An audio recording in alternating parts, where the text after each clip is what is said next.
We'll get to the Greens and what a disgrace they are in a moment, but I referenced there that gathering in Aghion last night. For the rest of our country on the national program that doesn't understand Aghion, it's in the eastern suburbs of Melbourne, but it's been redrawn. The boundaries have been redrawn, and I read this morning that several thousand Jewish voters have now been captured within that seat of Aghion. What did you make and what did you hear about that gathering last night and what Dr. Ryan and Amelia Hamer said?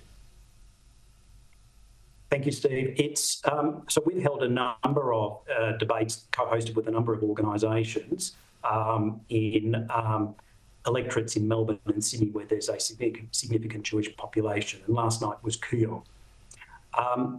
First of all, I think one thing that was impressive was the high quality of the debate. It was issues-based and the issues were squarely tackled insofar as they were of concern to the Jewish community.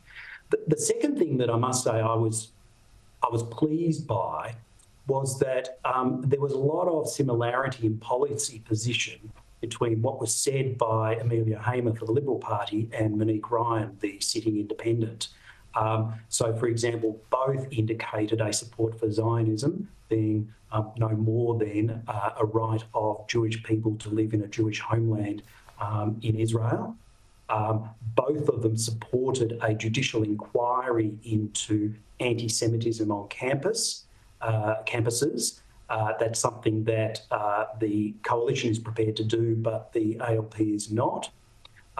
Both of them decried the lack of leadership that we have seen in respect at the federal level in respect of anti-Semitism, and they both in different ways stress the importance of anti-Semitism not being a Jewish issue but being an issue for whole of community, because if we have a part of Australian society that is diminished simply because of their race, religion or ethnicity, it diminishes us all.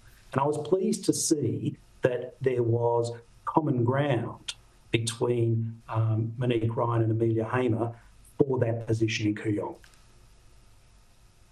Daniel, just finally, how disappointed are you as a Jewish voter that the Prime Minister of our country has preferenced a very vocal anti-Israel Greens candidate second on his how to vote card?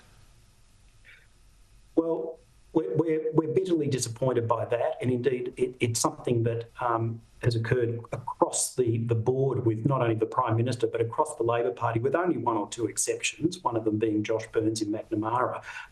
But there's this notion that somehow the parliamentary party or the non-parliamentary party gets to decide, and so the Greens should go second because there's some benefit arising from that across the board. The problem I have with that is, again, this question of leadership. The Greens are a scourge as far as we are concerned. They have within them a sitting member of the New South Wales Parliament who said that Jews use their tentacles to influence organisations and they should be called out for it. The Chief of Staff of their for their anti-racism spokesperson said that the attack on the Adass Israel Synagogue in Melbourne was a Zionist plot because they've done it before. That is to say, we burnt down our own synagogue. These are the people that are within high levels of the Greens party, and this is the organisation that the ALP has seen fit to place second across the country, including in the PM's own electorate. That sends a message. It doesn't matter whether it's a safe seat or a risky seat or whatever it is.